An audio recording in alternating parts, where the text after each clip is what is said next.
Very very good morning guys आज हमारी मेरी क्लास का जो टॉपिक है वो मटेरियल कॉस्ट है और कॉस्ट अकाउंटिंग का सब्जेक्ट का ये चैप्टर है। चलिए अपनी क्लास स्टार्ट करते हैं। देखिए सबसे पहले तो कॉस्ट अकाउंटिंग के बारे में जैसे हमने पढ़ा है, कॉस्ट अकाउंटिंग का मेन हमारा जो पर्पज़ होता है वो यही पर्पज़ होता है कि किस तरीके से मान लीजिए जब भी हम कोई बिजनेस एक्टिविटी कर रहे हैं तो जो भी हम प्रोडक्शन कर रहे हैं तो उसकी कॉस्ट को फाइंड आउट करना और किस तरीके से हम उसकी कॉस्ट को मिनिमाइज़ कर सकें। देखो अपना प्रॉफिट इंक्रीज़ करने के लिए हमारे पास दो ही ऑप्शन होते हैं, या तो हम सेल इंक्रीज़ करें और सेल इंक्रीज़ यदि हम करते हैं तो उसका इफेक्ट हमारे कस्टमर पर आ सकता है कि हो सकता है कि हमारे कस्टमर कम हो जाए, या फिर दूसरा हमारे पास मेथड होता है कि हम अपनी कॉस्ट को थोड़ा सा मिनिमाइज़ करें। तो कॉस्ट अकाउंटिंग में हम अपनी कॉस्ट को मिनिमाइज़ करने के बारे में हम सोचते हैं। तो आज की क्लास में हमारा मटेरियल कॉस्ट से रिलेटेड है, यानी हम कोई भी जब प्रोडक्शन की एक्टिविटी करते हैं तो प्रोडक्शन की एक्टिविटी में क्या होता है कि हम बहुत सारा रॉ मटेरियल का यूज़ करते हैं। तो उसी से रिलेटेड यानी हमें कितना रॉ मटेरियल आज मंगा के रखना है अपने गोडाउन में, कहीं ऐसा ना हो कि ज़्यादा अमाउंट में हम अपना रॉ मटेरियल मंगा कर रखने और उसकी वजह से क्या इफ़ेक्ट हो कि हमें स्टोरेज को कॉस्ट ज़्यादा देनी हो, या फिर हम कम अमाउंट में मंगाएं और कम अमाउंट का में मंगाते हैं तो उसका इफ़ेक्ट ये हो सकता है कि हमारा जो प्रोडक्शन आज हमारे पास कम रॉ मटेरियल है, लेकिन जो प्रोडक्शन डिपार्टमेंट है आप उसको ज़्यादा की ज़रूरत है और हमारे गोडाउन में उतना रॉ मटेरियल नहीं है, और जिसकी वजह से हमारा प्रोडक्शन डिपार्टमेंट खाली बैठा है, वहाँ की लेबर खाली बैठी है। तो अननेसेसरी वो क्या होता है कि हम कॉस्ट सेविंग के चक्कर में हमारी वहाँ उस वाले केस में कॉस्ट हमारी इंक्रीज़ हो सकती है। तो मेन कहने का मतलब है कि हमें जो मटेरियल है यानी जो रॉ मटेरियल है हमें बिल्कुल राइट क्वांटिटी में, यानी जितनी हमें रिक्वायरमेंट है उतनी ही रिक्वायरमेंट में मंगाना चाहिए, जिससे कि हमारा स्टोरेज का कॉस्ट भी मैक्सिमम ना हो और साथ में हमारा प्रोडक्शन का काम भी ना रुके। तो ये सब चीज़ों को पॉइंट्स को रखते हुए हमें राइट क्वांटिटी में राइट अमाउंट हमें परचेज़ करनी चाहिए। तो आज की क्लास में हम यही सब स्टडी करेंगे। पहले तो देखेंगे कि मटेरियल कॉस्ट है क्या चीज़ें, तो पूरा डिटेल में हम इसका स्टडी करेंगे। देखिए मटेरियल कॉस्ट है, आप देखो यहाँ पे 4 कॉस्ट कंट्रोलिंग प्रिंसिपल। देखो मैं आपको पहले ही बता रही हूँ कॉस्ट अकाउंटिंग में हम कॉस्ट कंट्रोल के बारे में ही पढ़ेंगे।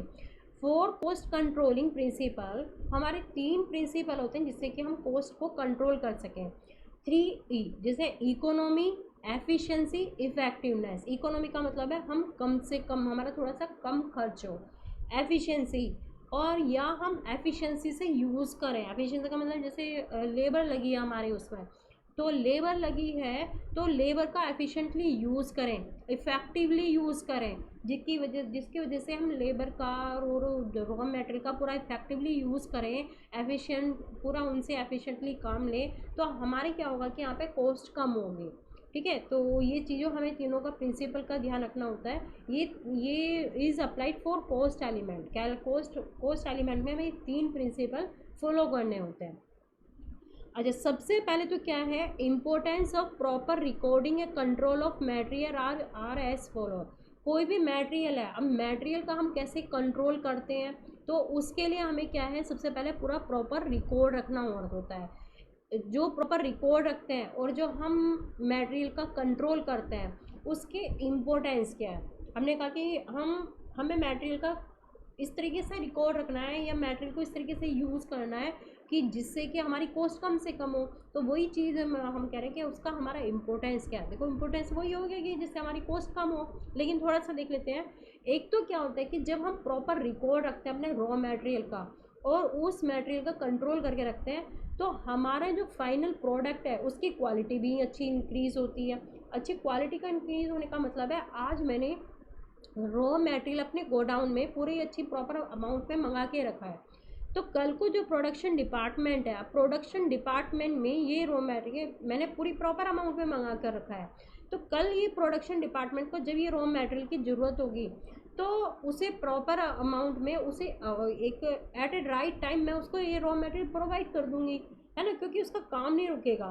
तो उसकी वजह से क्या होगा कि मेरी जो फाइनल प्रोडक्ट है, यानी जो मेरा प्रोडक्शन का काम है, आउटपुट है, वो उसकी क्वालिटी काफ़ी अच्छी होगी, क्योंकि टाइमली सब कुछ उसको रॉ मटेरियल वगैरह मिलेगा।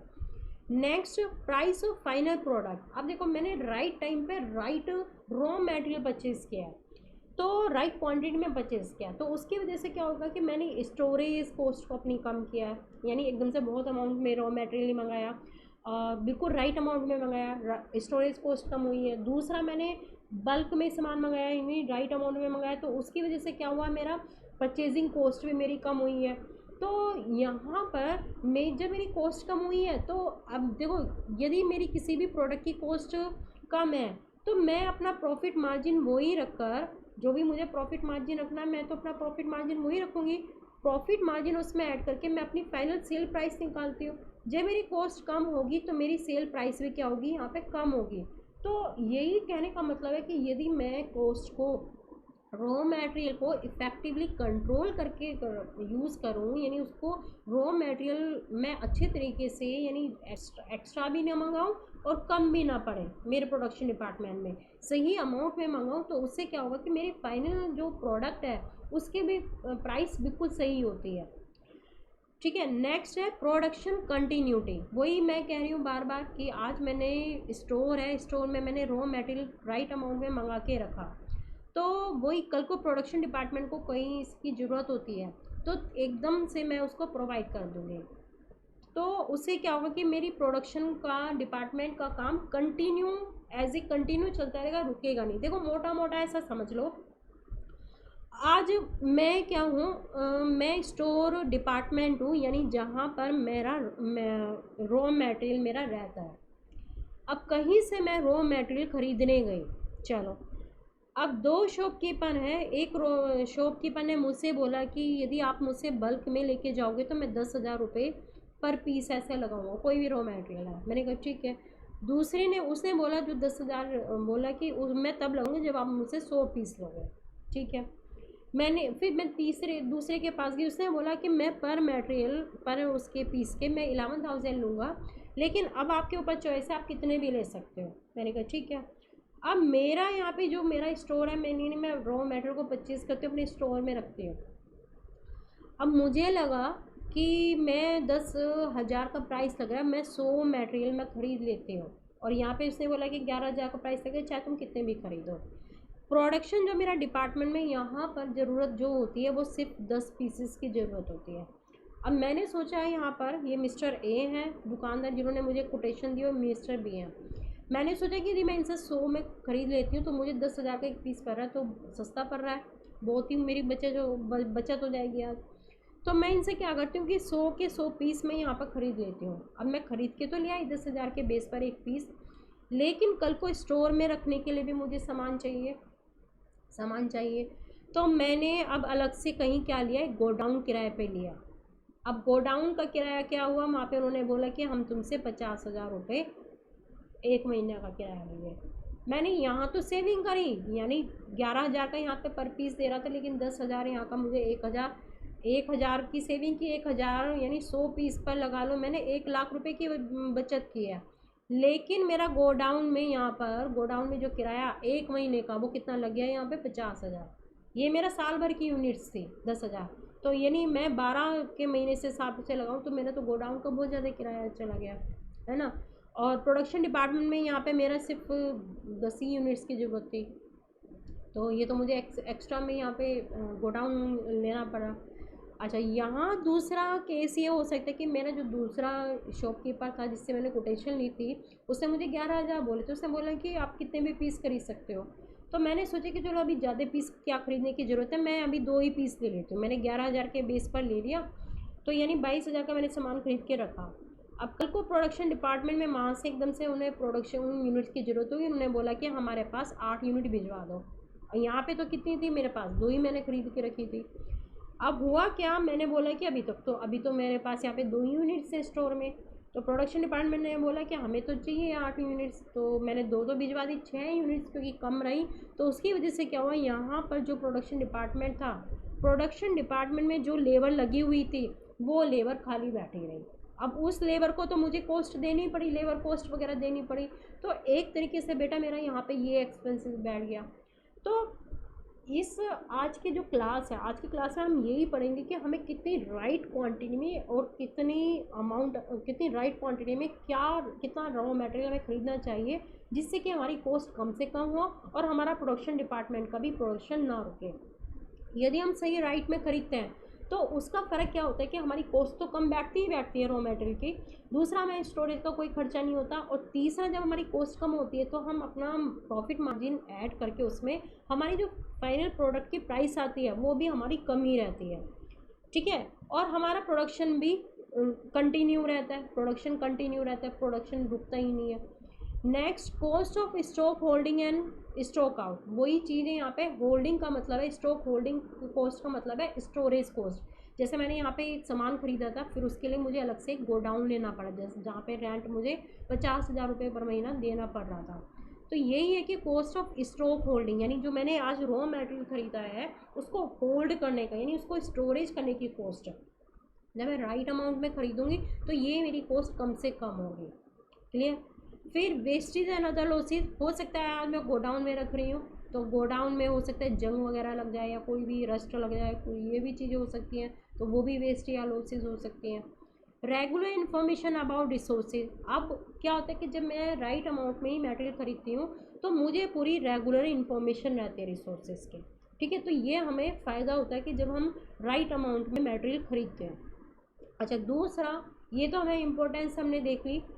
कुछ हमारे ऑब्जेक्टिव्स भी होते हैं मटेरियल कंट्रोल के। अब हम ये जो मटेरियल कंट्रोल करते हैं उसके मेन ऑब्जेक्टिव क्या है बेटा? मेन वही है इम्पोर्टेंस। ऑब्जेक्टिव यदि लगा तो ऑब्जेक्टिव भी तो वही होंगे ना, कि हमें कॉस्ट कम करनी है। देखो, इन्हीं से लिंक करके यदि हम देखें तो हमें क्वालिटी इंक्रीज़ करनी है फाइनल प्रोडक्ट की, प्राइस को मिनिमाइज़ करना है फाइनल प्रोडक्ट की, प्रोडक्शन को कंटिन्यू रखना है ना। वही पॉइंट्स यहीं से मिलते जुलते आपको लगेंगे।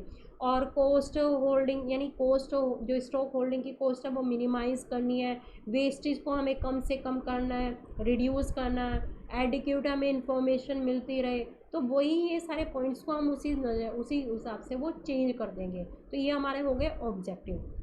अच्छा, नेक्स्ट क्या है? हमारे मटेरियल जो कंट्रोल है इसके हमारे कुछ एलिमेंट्स होते हैं। एलिमेंट्स क्या है? एक तो है कि हमारा मटेरियल प्रोक्योरमेंट कंट्रोल का मतलब है हमें कैसे मटेरियल परचेज करना है। पहले हमारी जब भी कोई हमें रॉ मटेरियल की ज़रूरत होती है तो हम सबसे पहले क्या करते हैं? उसको परचेज़ करते हैं। फिर उसके बाद परचेज़ हमने कर लिया बल्क में, फिर उसके बाद हम उसको कहाँ रखते हैं? स्टोर में रखते हैं, गोडाउन में, जो हमने अभी 50,000 रुपये महीने में लिया था, स्टोर में रखते हैं। स्टोर में रखने के बाद में फिर हम उसको कहाँ भेजते हैं? प्रोडक्शन डिपार्टमेंट में यूसेज के लिए। तो ये हमारे मटेरियल कंट्रोल के 3 एलिमेंट्स हैं। यानी फर्स्ट क्या है? प्रोक्योरमेंट, दूसरा हमारा स्टोरेज, और थर्ड हो गया हमारा यूसेज, जहाँ हम प्रोडक्शन डिपार्टमेंट में उसका यूज़ करेंगे। क्लियर। अब मटेरियल प्रोक्योरमेंट की प्रोसीजर देख लो, यानी जब हम रॉ मटेरियल परचेज कर रहे हैं। देखो, सबसे पहले तो हमारा क्या होगा? Bill of materials. Next, material requisition note. अब इसको वन बाय वन पढ़ते हैं। बिल ऑफ मटेरियल में क्या आएगा? Detail list specifying standard quantity and qualities of material. कुछ समझ में आया? नहीं समझ में आया? देखो, इसका क्या मतलब है। जब हमें रॉ मटेरियल ख़रीदना है तो हम क्या करेंगे? पूरा एक लिस्ट बनाएंगे, मार्केट से ये फाइंड आउट करेंगे, यानी जो हमारे सप्लायर है रॉ मटेरियल की, वो किस क्वांटिटी में कितना मटेरियल किस प्राइस पर हमें देंगे, पूरी एक डिटेल लिस्ट बनाएंगे। अब bill of material is a document prepare by the engineering और प्लानिंग डिपार्टमेंट। इंजीनियरिंग कह लो या प्लानिंग डिपार्टमेंट का काम यही तो होता है, वो जो प्लान करता है कि आज मुझे रॉ मटेरियल कितना कब खरीदना है, कितनी क्वांटिटी में खरीदना है। प्लानिंग डिपार्टमेंट का ही काम होता है ये। ठीक है, तो ये डॉक्यूमेंट उनके थ्रू बनेगा। Next, a complete schedule of component parts and raw material required for a particular job. किसी भी पर्टिकुलर जॉब के लिए आप कितना, मान ली देखो आज मैं प्लानिंग डिपार्टमेंट हूँ, मैं क्या करती हूँ, मेरा ये प्लानिंग करनी होती है कि मेरे को कितना रॉ मटेरियल खरीदना है और मार्केट से कितना लेबर उठानी है। ठीक है, यहाँ पे हम क्योंकि मटेरियल वाला चैप्टर तो मैं मटेरियल की बात करूँगी आज। एज ए प्लानिंग डिपार्टमेंट मेरा बस सिर्फ ये काम है, मुझे ये फाइंड आउट करना है कि रॉ मटेरियल मुझे कितनी क्वान्टिटी में और कितनी क्वान्टिटी में किस प्राइस पर मुझे खरीदना है। ठीक है, अब नेक्स्ट हमारा क्या हो गया यहाँ पे? Components, complete schedule of component parts and raw material required for a particular job. अच्छा हाँ, यहाँ पे देखो, अब मैं प्लानिंग डिपार्टमेंट मेरा काम क्या होगा, रॉ मटेरियल खरीदने का, मैं उसको स्टोर में रखूँगी। अब स्टोर में से वो कहाँ जाएगा, प्रोडक्शन डिपार्टमेंट में। बावर मैं ये कह रही हूँ, अब प्रोडक्शन डिपार्टमेंट हो सकते हैं मेरे 2 या 3 हो। अब इनको अब मैं प्रोडक्शन डिपार्टमेंट भी कह सकती हूँ, यानी 1 डिपार्टमेंट, 2 डिपार्टमेंट, 3 डिपार्टमेंट, या मैं जॉब भी कह सकती हूँ। जॉब का मतलब है जॉब 1, जॉब 2, जॉब 3। जॉब का मतलब है मैंने रॉ मटेरियल खरीदा, स्टोर में रखा, फिर स्टोर में से वो अलग अलग डिपार्टमेंट में वो यूज़ हो रहा है, अलग अलग जॉब में यूज़ हो रहा है। हो सकता है कि हमारी जो कंपनी है वहाँ पर कई सारे प्रोडक्ट बनते हैं, 3 या 4 टाइप के प्रोडक्ट बनते हैं, और वो जो रॉ मटेरियल हम खरीद रहे हैं वो तीनों चारों प्रोडक्ट में वो यूज़ होता है। तो ठीक है, तो हमें मुझे ये देखना होगा कि आज अलग अलग यदि जॉब है, जॉब का मतलब वही हो गया कि जहाँ अलग अलग, मतलब जहाँ पे मेरा फाइनल प्रोडक्ट 3 या 4 जगह फाइनल प्रोडक्ट बन रहा है, तो वहाँ उन तीनों चारों जॉब पर आज जो मेरा जॉब पर जो मेरा रॉ मटेरियल है वो वहाँ पर उन जॉब पर कितनी कितनी उसकी रिक्वायरमेंट है। ठीक है, हो सकता है कि जॉब 1 पर वहाँ कम मटेरियल की रिक्वायरमेंट हो, जॉब 2 पर ज़्यादा की रिक्वायरमेंट हो, जॉब 3 पर और उससे ज़्यादा की रिक्वायरमेंट हो, और जॉब 4 पर बिल्कुल ना रिक्वायरमेंट हो। तो मुझे टोटल देखना होगा और उसी के बेस पर मुझे क्वांटिटी थोड़ा सा इसका भी डिसाइड करना होगा। ठीक है, फिर बिल ऑफ मटेरियल वही हम पढ़ रहे हैं। It can replace material requisition, can be use for the purpose of quotation. Bill of material यानी अब हम क्या कर रहे हैं, यहाँ पर स्टैंडर्ड क्वांटिटी फाइंड आउट कर रहे हैं और क्वालिटी फाइंड आउट कर रहे हैं। हमने अलग अलग जॉब से फाइंड आउट करा कि उन्हें कितनी क्वांटिटी में और किस क्वालिटी का मटेरियल चाहिए। हो सकता है कि जॉब 1 में कम क्वालिटी का मटेरियल चल जाए, जॉब 2 में वही मटेरियल अच्छी क्वालिटी का चाहिए। तो हम ये चीज़ बिल ऑफ मटेरियल में हम ये चीज़ फाइंड आउट करते हैं। फिर उसके बाद में हमने ये पूरा शेड्यूल बना ली। Can be for purpose of quotation, अब कोटेशन देखेंगे, यानी हमने देखा कि हमें इतना रॉ मटेरियल चाहिए इस क्वालिटी का और इतनी क्वांटिटी में चाहिए। फिर हम देखेंगे मार्केट में फाइंड आउट करेंगे कि इतना मटेरियल यदि आज हम खरीदते हैं तो कितना प्राइस होगा, यानी मार्केट में से हम कोटेशन उठाएंगे, अलग अलग शॉपकीपर से कोटेशन पूछेंगे कि भैया इतना क्वांटिटी में हमें रॉ मटेरियल खरीदना है, तो आप हमें बताइए आप हमें कितने का देंगे। ठीक है, कोटेशन हमने उठा ली है यहाँ पर मार्केट से। Formatted content of a bill of material vary on the basis of industrial peculiarities, manage information system and accounting system in place। अब उसी के बेस पर हम फॉर्मेट, हम ये जो बिल ऑफ मटेरियल कह रहे हैं इसको हम एक तरीके से फॉर्मेट या कंटेंट ऑफ बिल मटेरियल्स भी कह सकते हैं, और ये हमेशा चेंज होगा। चेंज कैसे होगा, हो सकता है कि आज जो मेरी इंडस्ट्री है या आज मेरा जो काम है, मैंने जो बिल ऑफ मटेरियल बनाया अपनी जॉब के हिसाब से बनाया। जॉब ने जैसा बोला कि मुझे इस टाइप का मटेरियल चाहिए तो मैंने अपने हिसाब से बनाया। दूसरा कोई पर्सन है उसका बिल ऑफ मटेरियल उसी के हिसाब से बनेगा, उसको कितना मटेरियल चाहिए, किस क्वालिटी का चाहिए, तो ये अलग अलग वेरी करेगा, हर इंडस्ट्री के लिए वेरी होगा।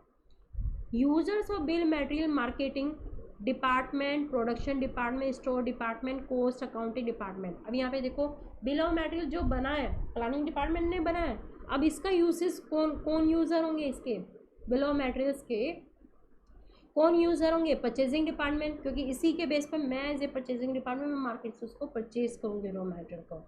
दूसरा प्रोडक्शन डिपार्टमेंट, जब मेरा ये बिल ऑफ मटेरियल से मुझे राइट अमाउंट में पता, बिल ऑफ मटेरियल के बेस पर ही तो मुझे पता चलेगा कि कितनी अमाउंट में आज मुझे रॉ मटेरियल परचेज करना है। और यदि बिल ऑफ मटेरियल के बेस पर मैंने सही अमाउंट में रॉ मटेरियल ख़रीदा तो वो सही अमाउंट में आज जो मैं सही डिसीजन ले रही हूँ उसका बेनिफिट किसको होगा, प्रोडक्शन डिपार्टमेंट को, स्टोर डिपार्टमेंट को और कोस्ट अकाउंटिंग डिपार्टमेंट को, है ना। तो इसके बिल और मटेरियल के जो यूज़र्स हैं वो सारे ये डिपार्टमेंट यूज़र्स होंगे। अच्छा, एक है यहाँ पे मटेरियल रिक्विजिशन नोट। अब आप कहेंगे मैम ये मटेरियल रिक्विजिशन नोट क्या है, अभी मैंने ऊपर एक लाइन छोड़ी है, ये वाली लाइन है ना, तो थोड़ा सा आपने ध्यान किया हो, मैंने ये वाली लाइन छोड़ी है अभी। It can replace material requisition, अभी इसको अभी समझाते हैं। यहाँ पर देखो मटेरियल रिक्विजिशन नोट क्या होता है, a voucher of authority use to get material issued from store. ठीक है, a voucher of authority a voucher of authority यानी अथॉरिटी का वो वाउचर जो यूज़ होता है to get material issued from the store. Store से आज जो भी मटेरियल इशू हुआ है, स्टोर से आज जो भी मटेरियल इशू हुआ है तो उसके अगेंस्ट में जो अथॉरिटी है मतलब स्टोर वाली जो अथॉरिटी है वो जो वाउचर इशू करी है उसी को हम क्या बोलते हैं, material requisition note. Format content of A bill of material very. अच्छा, अब हमने बोला कि जो बिल ऑफ मटेरियल है इसका फॉर्मेट कंटेंट चेंज हो सकता है, तो इसी तरीके से इसका भी चेंज हो सकता है मटेरियल रिक्विजिशन नोट का। यानी जो स्टोर डिपार्टमेंट है, मैं तो प्लानिंग डिपार्टमेंट थी, मैंने रॉ मटेरियल खरीद के मैंने स्टोर डिपार्टमेंट में जमा करा दिया, वहाँ पे रॉ मटेरियल चलेगा। अब स्टोर डिपार्टमेंट जब प्रोडक्शन डिपार्टमेंट को मटेरियल भेजेगा, तो स्टोर डिपार्टमेंट जब भेजता है तो अपने साथ में पूरा रिकॉर्ड करके रखता है कि मैंने कितना मटेरियल भेजा है ना। कल को नहीं तो ये प्रोडक्शन डिपार्टमेंट ज़्यादा मंगा ले और फिर कह दे कि नहीं मैंने तो थोड़ा ही मंगाया, और फिर स्टोर डिपार्टमेंट में ब्लेम लग जाए कि भैया तुम वो इतना, कि परचेजिंग डिपार्टमेंट ये बोले, यानी प्लानिंग कह लो या परचेजिंग डिपार्टमेंट बोले कि हमने तो इतना मटेरियल खरीदा तो और स्टोर में से कहाँ गया। स्टोर डिपार्टमेंट वालों पे भी तो ब्लेम लग सकता है ना कि तुमने कहीं बेच तो नहीं दिया इधर उधर। तो जब स्टोर डिपार्टमेंट जब प्रोडक्शन डिपार्टमेंट को मटेरियल बेचता है तो उसके रिगार्डिंग एक वो वाउचर इशू करता है, तो उस वाउचर को ही हम कहते हैं मटेरियल रिक्विजिशन नोट। ठीक है, इसी तरीके से जैसे बिल ऑफ मटेरियल का फॉर्मेट और कंटेंट चेंज हो सकता है, उसी तरीके से इसका भी चेंज हो सकता है, डिपार्टमेंट पे बेस करता है, हर इंडस्ट्रियलिस्ट के उस पर बेस करता है, वो अपने हिसाब से अपनी रिक्विजिशन के बेस पर उसी का फॉर्मेट चेंज कर सकता है। प्रीपेड बाय प्रोडक्शन और अदर कंज्यूमिंग डिपार्टमेंट। अच्छा, एक और चीज़ यहाँ पे देखो, ये हमने बोला कि वाउचर इशू हो रहा है यहाँ पर। फिर are document prepaid by the production और अदर कंज्यूमिंग डिपार्टमेंट। ये जो मटेरियल रिक्विजिशन नोट है ये प्रिपेयर कौन करता है, ये प्रिपेयर करेगा प्रोडक्शन डिपार्टमेंट। देखो, आज कोई भी प्रोडक्शन डिपार्टमेंट है, आज उसको कितने यूनिट्स की ज़रूरत है, तो वो क्या करेगा, एक रिक्विजिशन भेजेगा स्टोर डिपार्टमेंट के पास में कि मुझे 10 यूनिट चाहिए, तो वहाँ पर भेजा स्टोर डिपार्टमेंट को। फिर स्टोर डिपार्टमेंट एक वाउचर इशू करता है कि हाँ मैं 10 इशू करता हूँ, 10 इशू किए मैंने। तो इस तरीके से प्रोसेस चलती है। यानी एक इंडस्ट्री है, और एक इंडस्ट्री में यदि हम देखें तो एक तो होता है हमारा परचेजिंग डिपार्टमेंट जो रॉ मटेरियल खरीदता है, एक स्टोर डिपार्टमेंट जो स्टोर करके रखता है, एक प्रोडक्शन डिपार्टमेंट जहाँ पे प्रोडक्शन होता है। तो इन दोनों के, तीनों के, चारों के, और एक होता है हमारा सेल डिपार्टमेंट, एक होता है हमारा कॉस्ट अकाउंट डिपार्टमेंट जो अकाउंट का रिकॉर्ड रखता है। तो जब ये कोई भी परचेजिंग डिपार्टमेंट जैसे परचेज़ करा फिर वो स्टोर पे भेजेगा, तो वो सारा अपना रिकॉर्ड रखते हैं। स्टोर डिपार्टमेंट जब प्रोडक्शन डिपार्टमेंट को कोई मटेरियल भेजेगा तो वो भी रिकॉर्ड रखता है कि मैंने आज वहाँ उस डिपार्टमेंट में इतना सामान भेजा है। तो ये मटेरियल रिक्विजिशन नोट जो होता है, सबसे पहले ये प्रोडक्शन डिपार्टमेंट स्टोर डिपार्टमेंट को भेजेगा। फिर स्टोर डिपार्टमेंट एक वाउचर जो इशू करता है उसी को, मतलब जैसे यहाँ पे प्रोडक्शन डिपार्टमेंट ने भेजा और स्टोर डिपार्टमेंट फिर उसी को इशू करके अपने पास उसकी एक कॉपी करके और माल के साथ में वही ये वाउचर इशू करके ये उसको प्रोडक्शन डिपार्टमेंट को भेज देता है। Can not replace A bill of material. ये जो रिक्विजिशन नोट है बिल ऑफ मटेरियल से डिफरेंट है, इसको हम रिप्लेस नहीं कर सकते। यानी बिल ऑफ मटेरियल तो हमें चाहिएगा, क्योंकि प्रोडक्शन डिपार्टमेंट सबसे पहले तो यहाँ पे परचेजिंग डिपार्टमेंट सबसे पहले तो अलग अलग जॉब से, यानी अलग अलग प्रोडक्शन डिपार्टमेंट से एक से इंफॉर्मेशन के बेस पर बिल ऑफ मटेरियल्स तैयार करता है। तो हम ये नहीं कह सकते कि खाली बिल मटेरियल रिक्विजिशन का नोट तैयार करके ही हम इसको रिप्लेस कर लें। इसको नहीं हम रिप्लेस कर सकते। इसको रिप्लेस करने का मतलब है कि इसको हम बनाएं यदि मटेरियल रिक्विजिशन नोट, तो हम ये कहें कि हम इसे बनाने की ज़रूरत नहीं है। नहीं, जब हमें रॉ मटेरियल ख़रीदना है तो हमें बिल ऑफ मटेरियल तो बनाना है ही, है ना। वो तो हमें, क्योंकि हमें मेन यहाँ पर ये देखना है कि हमें कितनी अमाउंट में रॉ मटेरियल खरीदना है हमें। तो रिक्विजिशन जो नोट है वो बिल ऑफ मटेरियल को रिप्लेस नहीं कर सकता। अच्छा, is useful in arriving historical cost only. इससे ये जो यूज़फुल होता है इससे हम हिस्टोरिकल कॉस्ट में फाइंड आउट कर सकते हैं। हिस्टोरिकल कॉस्ट कैसे, आज कोई भी प्रोडक्शन डिपार्टमेंट है उसने स्टोर डिपार्टमेंट को इन्फॉर्मेशन भेजी मुझे इतना माल चाहिए, ठीक है, उसने भेज दिया। तो कल को फ्यूचर में जब हम देखेंगे कॉस्ट अकाउंटिंग ने अपना इसका रिकॉर्ड क्या होगा, तो कॉस्ट अकाउंटिंग के बेस पर हमें पूरा हिस्टोरिकल कॉस्ट का नहीं पता चल जाएगा कि अच्छा उस ईयर में उस डिपार्टमेंट ने प्रोडक्शन डिपार्टमेंट ने स्टोर डिपार्टमेंट से इतनी यूनिट्स मंगाई थी तो इस प्राइस पे थी। तो हमें पूरा हिस्टोरिकल कॉस्ट का हमें इसका फाइंड आउट भी कर सकते हैं, ठीक है। तो वही चीज़ है, यदि मटेरियल रिक्विजिशन नोट देखें तो ये जो शो करता है वो मटेरियल शो करता है जो कि एक्चुअली में स्टोर से ड्रॉ हुई है, यानी जो स्टोर से निकलकर प्रोडक्शन डिपार्टमेंट को गई है। क्लियर। अब देखो परचेज रिक्विजिशन, नाम से ही पता चल रहा है। फॉर्मेट रिक्वेस्ट, यानी हम इसको एक फॉर्मेट कह लो, रिक्वेस्ट कह लो, to the purchasing department to purchase material by the store department, by production department और द टेक्निकल डिपार्टमेंट। समझ में आया नहीं? कोई सा भी डिपार्टमेंट, या तो स्टोर डिपार्टमेंट कह लो या प्रोडक्शन डिपार्टमेंट कह लो, कोई सा भी डिपार्टमेंट जब परचेज डिपार्टमेंट को रेक्विजिशन भेजता है, मटेरियल रेक्विजिशन तो प्रोडक्शन डिपार्टमेंट किसको भेजता है? स्टोर डिपार्टमेंट को, कि रेक्विजिशन का मतलब रिक्वेस्ट भेजता है कि मुझे मटेरियल चाहिए। परचेज रेक्विजिशन यानी परचेज डिपार्टमेंट को आएगी वो रेक्विजिशन, रिक्वेस्ट आएगी कि आप मार्केट से रॉ मटेरियल खरीदो। ठीक है, परचेज डिपार्टमेंट को आएगी। वो कहाँ से आएगी? प्रोडक्शन डिपार्टमेंट से भी आ सकती है, स्टोर डिपार्टमेंट से भी, या किसी और से भी। Format of purchase requisition note may very, अब ये भी हर इंडस्ट्री के हिसाब से अलग अलग हो सकता है, चेंज हो सकता है, इसमें कोई वो नहीं है। अच्छा, फिर ये हमारे स्टेप है, मैं वही मटेरियल प्रोक्योरमेंट प्रोसीजर बता रही हूँ। यानी सबसे पहले तो बिल ऑफ मटेरियल, फिर मटेरियल रिक्विजिशन नोट देखेंगे, परचेज रिक्विजिशन देखेंगे, फिर उसके बाद का क्या स्टेप होगा? जैसे ही परचेज रिक्विजिशन आएगी, अब परचेसिंग डिपार्टमेंट कोटेशन इनवाइट करेगा मार्केट से, है ना, रिक्वेस्ट फॉर प्रपोजल, कोटेशन ले लेगा, गैदर करेगा information, rate, quantity, technology, support, ये सब चीज़ें। इस प्रोसेस को हम क्या कहते हैं? टेंडर नोटिफिकेशन या इनविटेशन ऑफ टेंडर, ये भी कहते हैं हम यहाँ पर। चलिए नेक्स्ट, चलिए selection of quotation proposal, next point है हमारा सेलेक्शन ऑफ कोटेशन प्रपोजल। अब हमने मार्केट से कोटेशन मंगा ली, कोटेशन लेने के बाद में हम क्या करेंगे? सेलेक्ट करेंगे, यानी जो भी हमारे सही, जिस क्वालिटी के प्रोडक्ट की हमें रिक्वायरमेंट है और जो हमें सही प्राइस पे दे रहा है, तो वही हम कोटेशन चूज़ कर लेंगे। फॉर सेलेक्टिंग मटेरियल सप्लायर, तो ये हम चूज़ कर लेंगे। नेक्स्ट हमारा क्या होगा? Preparation and execution of purchase order. अब हमने सेलेक्ट कर लिया, सेलेक्ट करने के बाद में हम क्या करेंगे? प्रिपेयर करेंगे और एग्जीक्यूट करेंगे परचेज ऑर्डर, यानी ऑर्डर देंगे, रिटर्न रिक्वेस्ट देंगे सप्लायर को कि वो हमें स्पेसिफाई मटेरियल स्पेसिफाई रेट पर और इतने टाइम में हमें पहुंचा दे। ये हो गया हमारा।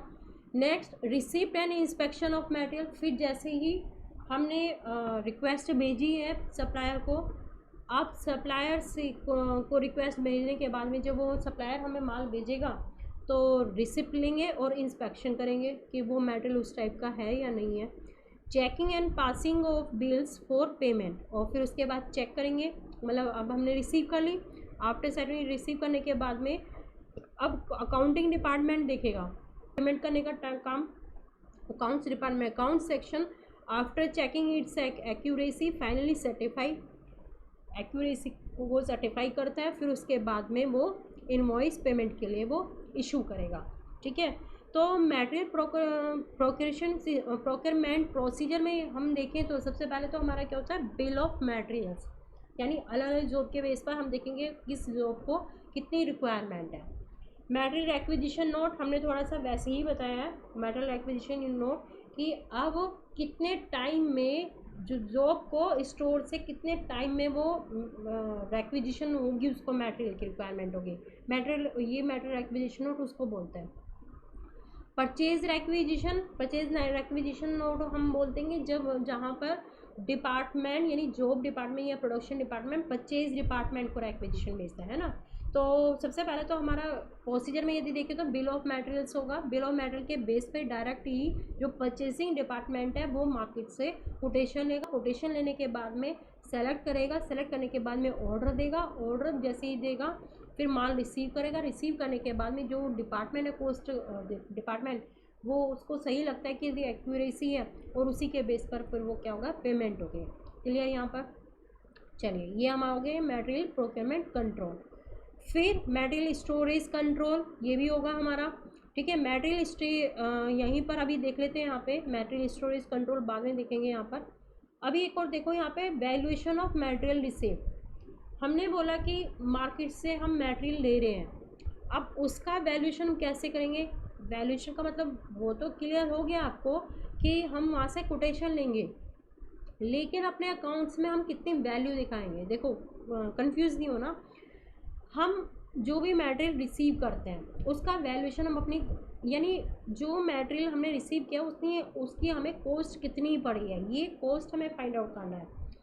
Ascertainment of cost of material purchase is called, यानी जो मटेरियल है उसकी कॉस्ट का असरटेनमेंट करना ही हमारा वैल्यूएशन कहलाता है। अभी आप कहेंगे मैम ये तो सिंपल है, जितने से हमें मार्केट से उठाया है, यानी जितने से हम जितने वैल्यू देकर हमने सप्लायर से माल लिया है वही हमारी कॉस्ट है। बेटा दिस इज़ रॉन्ग। सुनो सुनो सुनो सुनो, कैसे देखो, कई बार क्या होता है हमें डिस्काउंट या सब्सिडी मिल जाती है ना, डिस्काउंट या सब्सिडी मिल जाती है, या फिर कोई हमें ड्यूटीज़ या टैक्सेस भी पे करने होते हैं, या कोई हमारे ऊपर पेनल्टी या चार्जेस लग गए, हो सकता है नहीं, एक हमें डिस्काउंट या सब्सिडी मिल सकती है, या फिर हमें कोई ड्यूटीज़ या टैक्सेस पे करने पड़ गए क्या हमारी पॉकेट से ये गए, पेनल्टी चार्जेस लगे ये भी हमारी पॉकेट से गए। अदर एक्सपेंडिचर भी हो सकते हैं, माल को लेके आ रहे, दुकानदार ने बोला कि नहीं मैं इतनी वैल्यू पे दूंगा और यहाँ से ले जाने का काम तुम्हारा है, तो ट्रांसपोर्ट का खर्चा भी तो लगा है ना। तो वही चीज़ मैं बता रही हूँ कि जितने हमने उसके कोटेशन में दिए वही हमारी कॉस्ट नहीं होती। अब हम देखेंगे वही वैल्यूएशन हमारी कि हमें कितनी कॉस्ट पड़ी है, तो ये कॉस्ट फाइंड आउट करने का मतलब ही हम इसको क्या कहते हैं, वैल्यूएशन ऑफ मटेरियल रिसीव्ड। अब ये देखो डिस्काउंट कई तरीके की हो सकती है, ट्रेड डिस्काउंट भी हो सकती है, क्वांटिटी डिस्काउंट भी हो सकती है, कैश डिस्काउंट भी हो सकती है, सब्सिडी ग्रांट या इंसेंटिव भी हो सकते हैं। अब इसको देखो यहाँ पे, यदि ट्रेड डिस्काउंट है, तो ट्रेड डिस्काउंट हम क्या करते हैं, हमेशा डिडक्ट कर देते हैं। नोट्स में मैंने खाली डी लिखा है, डिडक्ट है इसका मतलब कि हम डिडक्ट करते हैं।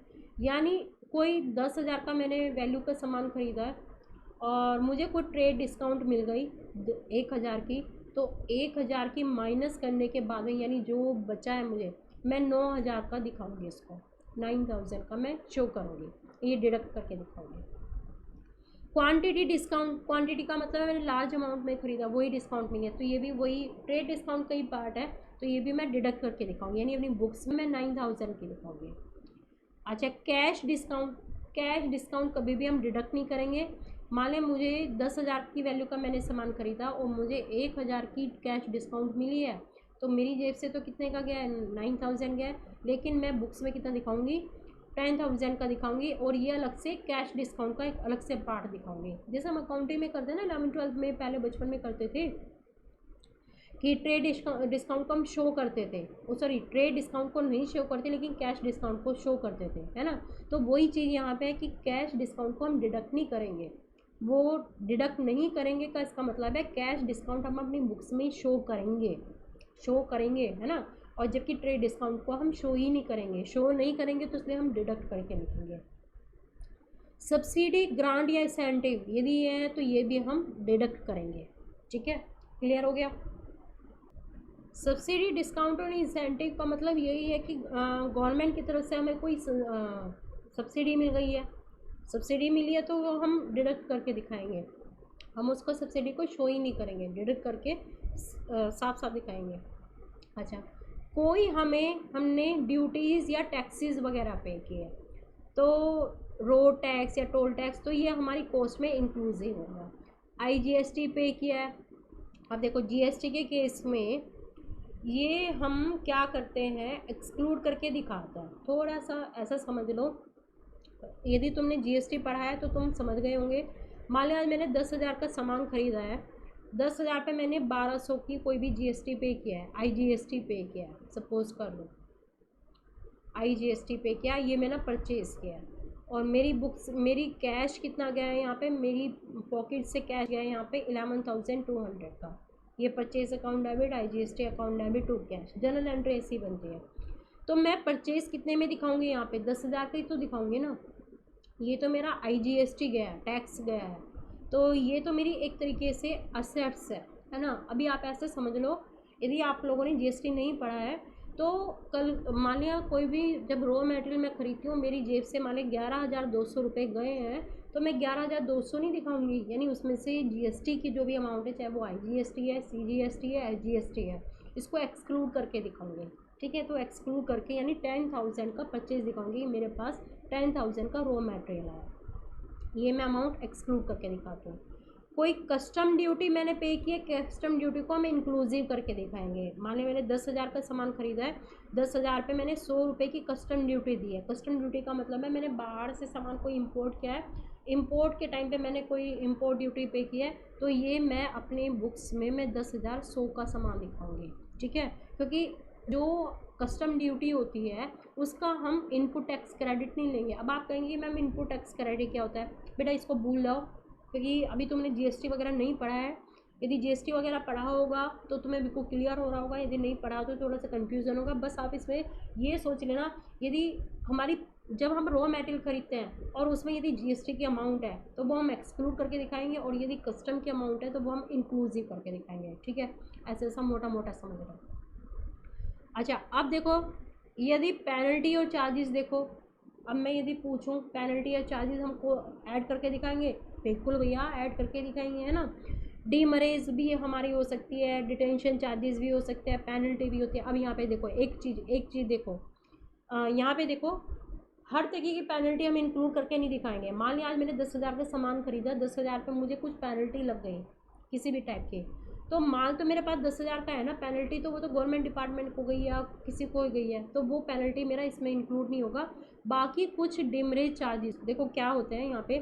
अब penalty impose by the transporter for delay in uploading offloading of material and abnormal cost and not including demurrage charges हम किसको बोलते हैं। मान लिया कोई भी पेनल्टी कौन लगाता है, ये ट्रांसपोर्टर लगाता है। ट्रांसपोर्टर का मतलब है कि सप्लायर है, सप्लायर के यहाँ से हमारे पास सामान आ रहा है, हमारे पास यहाँ पे सामान आ रहा है। अब लाने का काम हमने किसको बोला है, यहाँ पे ट्रांसपोर्टर को, कोई और ट्रांसपोर्टर है।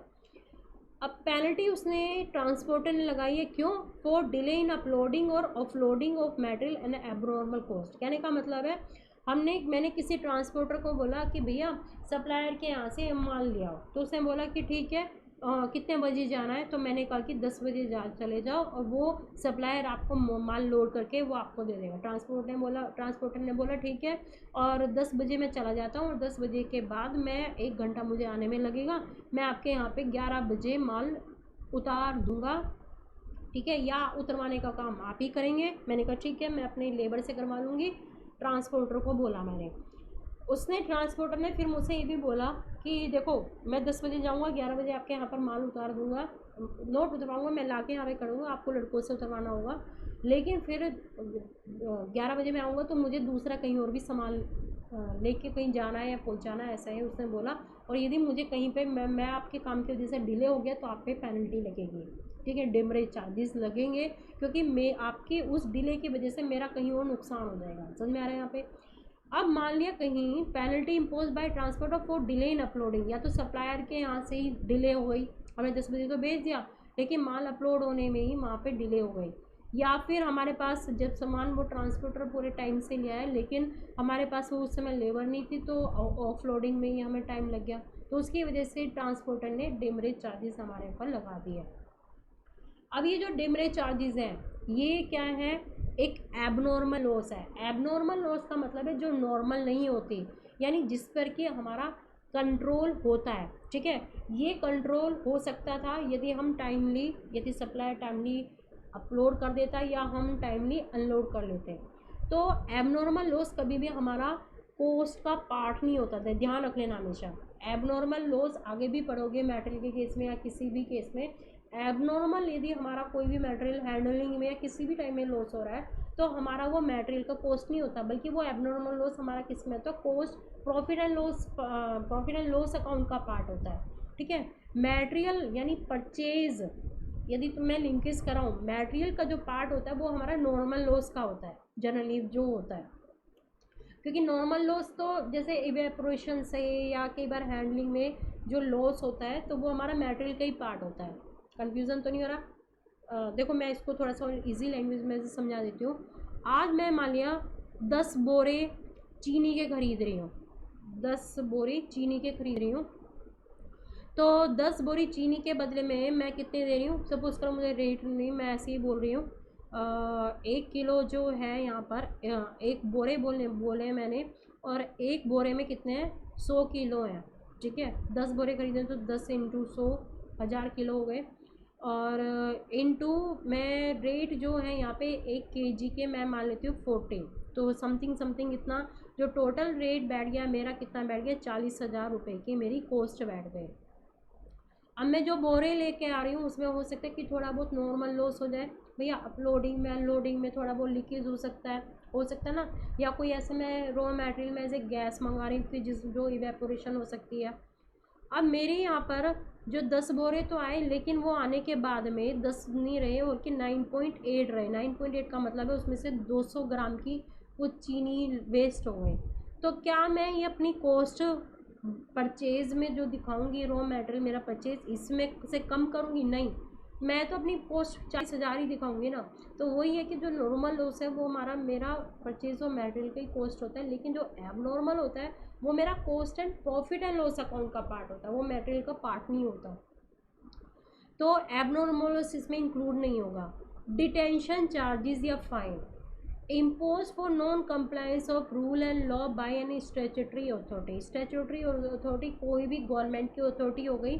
अब मैं माल मंगा रही थी, मैंने कोई लॉ तोड़ दिया कैसे, मैंने रेड लाइट क्रॉस कर दी, कोई भी हो सकता है भैया, मेरे ट्रांसपोर्टर ने या किसी ने भी कोई लॉ तोड़ दिया और उसकी वजह से जब मैं माल मंगा रही थी या कोई भी ऐसी कंडीशन हो गई, मेरे ऊपर पेनल्टी लग गई।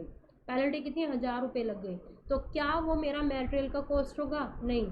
ठीक है, वो मेरा किसका पार्ट होगा, cost and profit and loss account का। ठीक है, तो it is abnormal no cost and not including penalty, वो भी हम इंक्लूड नहीं करेंगे। ठीक है, ध्यान रखना यहाँ पे कोई पेनल्टी या चार्जेस है यदि एबनॉर्मल है तो एबनॉर्मल हमारी यहाँ पर इंक्लूड नहीं होगी। अदर एक्सपेंडिचर, ठीक है, अदर एक्सपेंडिचर क्या है, इंश्योरेंस चार्जेस। इंश्योरेंस चार्जेस मान लिया आज मैं सप्लायर से कोई भी सामान मंगा रही हूँ और मैंने इंश्योरेंस कराया हुआ रास्ते के लिए, तो इंश्योरेंस के जो यदि मैं प्रीमियम दे रही हूँ वो मेरा इंक्लूसिव होगा, मेंटल की पोस्ट में इंक्लूसिव होगा। कमीशन ऑफ ब्रोकरेज दे रही हूँ वो भी इंक्लूसिव होगा। फ्रेट इनवार्ड कर रही हूँ, फ्रेट इनवार्ड का मतलब है मंगाने के लिए मैं फ्रेट दे रही हूँ तो वो भी मेरा इंक्लूसिव होगा। कॉस्ट ऑफ कंटेनर भी इंक्लूसिव होगा। शॉर्टेज, अब देखो शॉर्टेज वही लॉस कह लो, नॉर्मल भी हो सकता है एबनॉर्मल भी। एबनॉर्मल होगा तो कॉस्ट पी एंड एल में डालूंगी, जो मैं कॉस्ट होगा मेरा cost P and L account में डालेंगी, और जो नॉर्मल होगा वो मेरा पार्ट होगा। ठीक है, समझ में आ रहा है यहाँ पे? अच्छा नेक्स्ट, फिर उसके बाद देखो हम थोड़ा सा मैं आपको कंसेप्ट ही क्लियर कर देती हूँ बाकी इसका। अब ये हमारा हो गया, ये अभी तक हम जो पढ़ रहे थे ये मटेरियल प्रोक्योरमेंट कंट्रोल के बारे में पढ़ रहे थे, फिर हमने थोड़ा सा उसमें वैल्यूएशन के बारे में पढ़ा। फिर नेक्स्ट हमारा एलिमेंट कौन सा है, मटेरियल स्टोरेज कंट्रोल, है ना, स्टोरेज का आप आ जाओ। अब मटेरियल स्टोरेज एंड रिकॉर्ड का मतलब क्या है यहाँ पर, प्रॉपर स्टोरिंग और मटेरियल प्राइमरी इंपॉर्टेंस, यानी रॉ मटेरियल को उठा के स्टोर में रखना, नाम ही काफ़ी है। तो अब यदि स्टोर कीपर की हम ड्यूटीज़ देखें, भैया स्टोर में तो स्टोर कीपर ही रखेगा, जनरल वो कंट्रोल रखता है स्टोर के ऊपर, सेफ कस्टडी में रहता है, पूरा रिकॉर्ड रखता है, initiate purchase requisition, purchase requisition के लिए इनिशिएट करता है। परचेज रेक्विजिशन का मतलब है परचेजिंग डिपार्टमेंट को क्या कहता है कि आप इतना माल अब खरीद लीजिए, पूरा एडिक्यूट लेवल ऑफ स्टॉक रखता है स्टॉक में, जिससे कि प्रोडक्शन डिपार्टमेंट को कोई डिले ना हो, है ना, इश्यू ऑफ मटेरियल करता है, और स्टॉक वेरिफिकेशन भी टाइम टू टाइम करता है। अच्छा, जो ये स्टोर रिकॉर्ड होते हैं हमारे, ये हम 3 फॉर्म में रख सकते हैं। हमारा जो ये स्टोर रिकॉर्ड होता है वो हमारा 3 फॉर्म में हो सकता है, या तो हमारा बिन कार्ड के बेस पर हो सकता है, या स्टॉक कंट्रोल कार्ड के बेस पर, या फिर हमारा स्टोर लेजर के बेस पर। 3 तरीके से हम रिकॉर्ड रख सकते हैं। आज हम घर में भी कोई सामान लगा रख रहे हैं मंगा के, तो हम रिकॉर्ड तो रखते हैं ना कि हमारे घर में इतना इतना सामान है, तो इसी तरीके से स्टोर डिपार्टमेंट भी अपना रिकॉर्ड रखता है। बिन कार्ड क्या होता है, quantitative record of inventory. Inventory यानी स्टोर में जो जो भी रॉ मटेरियल है उसका सारा क्वांटिटेटिव रिकॉर्ड रखेगा। हर डिब्बे के ऊपर एक कार्ड रख दिया जाता है, बिन कार्ड सीन जैसे पता चल रहा है, और जो भी माल रखा है जिस भी अलग अलग टाइप का उसके ऊपर कार्ड रख दिया जाता है विद ईच ऑफ बिन, हर डिब्बे के साथ में। जिससे कि पता चले उस कार्ड पर पूरी डिटेल्स रख दी जाती है कि क्या क्या मटेरियल है, इशू, रिटर्न, सारा चीज़ें उसमें उसके बारे में डिब्बे के ऊपर सारी रिकॉर्ड रखी जाती है कि इसमें इतना मटेरियल है, ये सब चीज़ें। अच्छा, नेक्स्ट यदि हम देखें तो स्टॉक कंट्रोल जो कार्ड है ये क्वांटिटेटिव रिकॉर्ड होता है इन्वेंट्री का, which shows the overall inventory position in stock. Bin card में तो हमने बताया कि हर डिब्बे के ऊपर एक बिन, हर डिब्बे के एक बिन के ऊपर एक कार्ड होता है। स्टॉक कंट्रोल कार्ड में हम एक क्वांटिटेटिव बस ऐसे देखते हैं कि हमारा स्टोर में हमारा इतना सामान है, एक क्वांटिटेटिव ऐसे ही रिकॉर्ड रखा। स्टोर लेजर में हम पूरा लिखते हैं कि क्वांटिटी भी रखते हैं, कॉस्ट भी। यहाँ हम खाली क्वांटिटी लिखें कि हमारे पास है ना 10 किलो है, 15 किलो है, ये स्टॉक कंट्रोल कार्ड में बस खाली क्वांटिटी। और स्टॉक लेजर में हम क्वांटिटी के साथ में कॉस्ट भी लिखेंगे, ठीक है, कि कितना हमें रिसीव हुआ है, सब चीज़ें। अच्छा, यदि एडवांटेज या डिसएडवांटेज के बारे में बात करें हम बिन कार्ड में, देखो ये फीवर चांसेस ऑफ मिस्टेक। अब हर डिब्बे के ऊपर हम एक कार्ड रखेंगे तो यहाँ पे मिस्टेक होने के चांसेस बहुत कम होते हैं और फ्रॉड होने के चांसेस भी कम होते हैं। Control over stock can be more effective, अच्छी तरीके से हम कंट्रोल कर सकते हैं और डिफरेंट आइटम को हम अच्छी तरीके से आइडेंटिफिकेशन कर सकते हैं।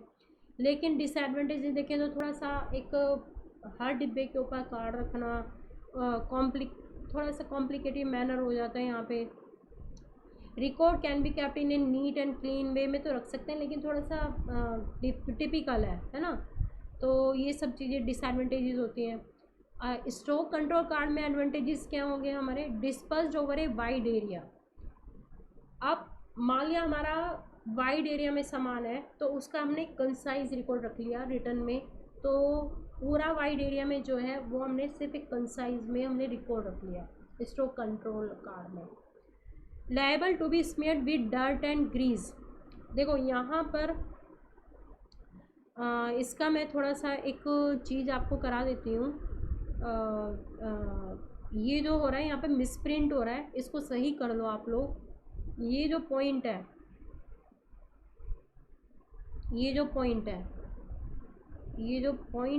ये पॉइंट इसके हैं, ये डिसएडवांटेजेस हैं। ये मिसप्रिंट हो रहा है यहाँ पे, डिसएडवांटेजेस हैं किसके, ये बिन कार्ड के। ये डिसएडवांटेजेस हैं बिन कार्ड के और ये एडवांटेजेस हैं, यानी ये पोजीशन यहाँ पर आनी चाहिए थी, ये वाली यहाँ पर, ठीक है। ये एडवांटेजेस हैं स्टॉक कंट्रोल कार्ड के।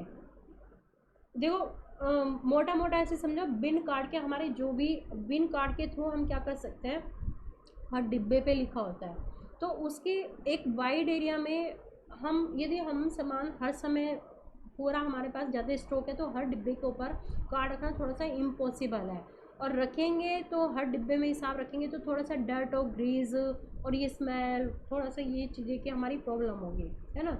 और स्टॉक कंट्रोल कार्ड में यदि हम देखें तो यदि हमारे पास वाइड में भी है, बहुत सारा सामान है, तो हम उसका एक कॉम्पैक्ट यानी कंसाइज फॉर्म में भी हम सारा रिकॉर्ड रख सकते हैं।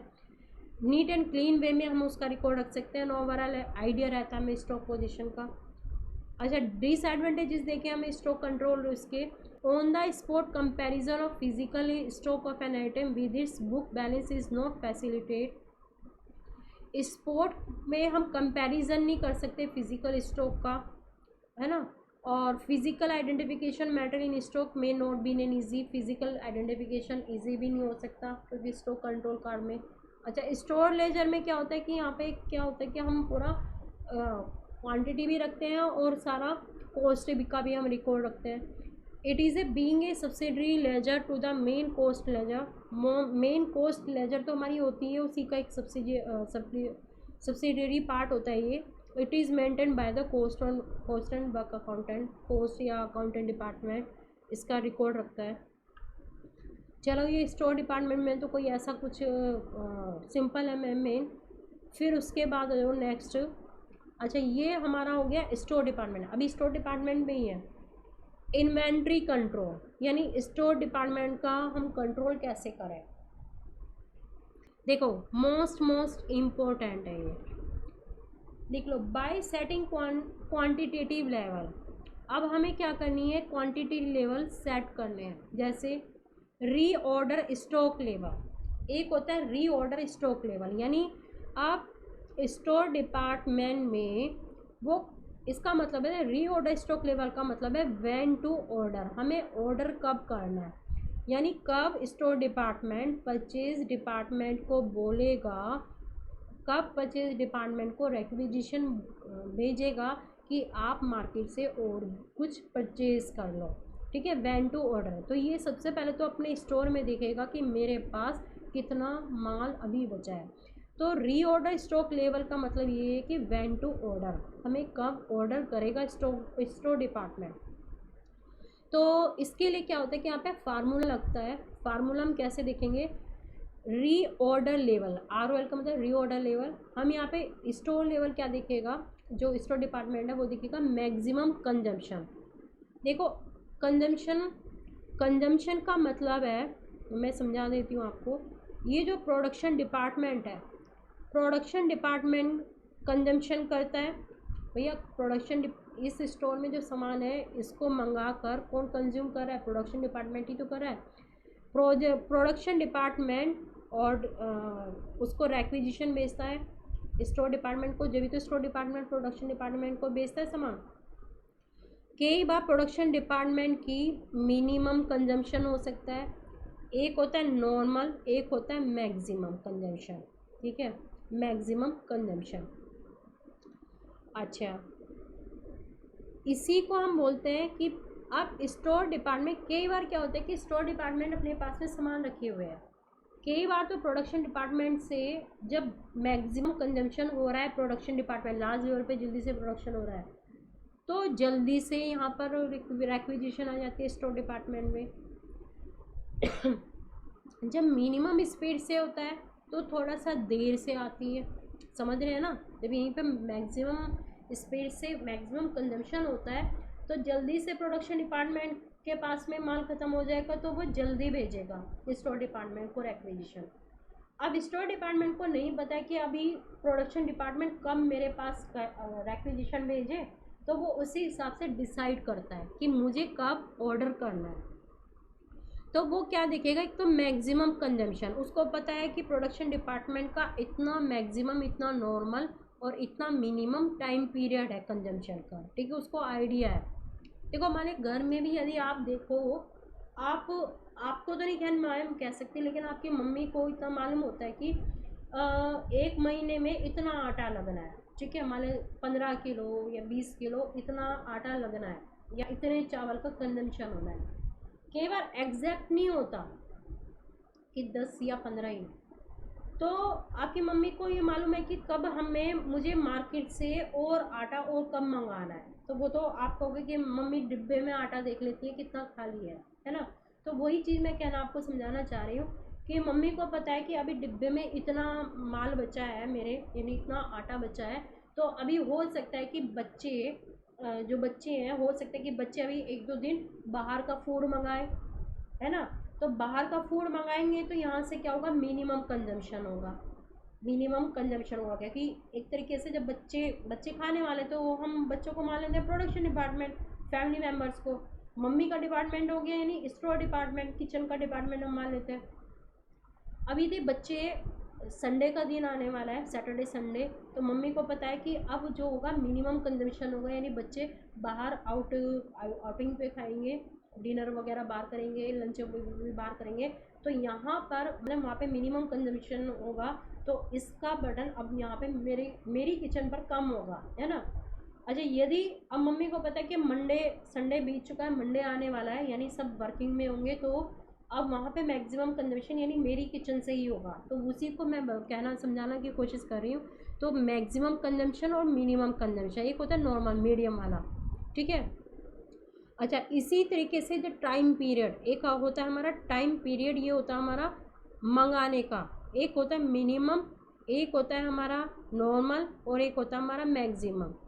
तो मैक्सिमम रीऑर्डर पीरियड का मतलब ये है कि आज प्रोडक्शन डिपार्टमेंट को भी ये सॉरी स्टोर डिपार्टमेंट को भी पता है। देखो एक तो आपकी मम्मी ने आपका कंजम्पशन निकाल लिया कि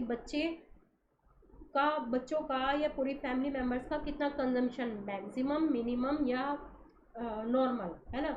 सैटरडे है तो फिर वहाँ पर क्या होगा, यानी घर में मिनिमम कंजम्पशन होगा। यदि मंडे है तो मैक्सिमम कंजम्पशन होगा बच्चों की तरफ से, तो यानी मम्मी के किचन पे बर्डन पड़ेगा। अच्छा, अब मम्मी को भी पता है कि यदि मैं मार्केट से सामान मंगाती हूँ तो हो सकता है कि मैक्सिमम से मैक्सिमम कितना टाइम पीरियड लगे।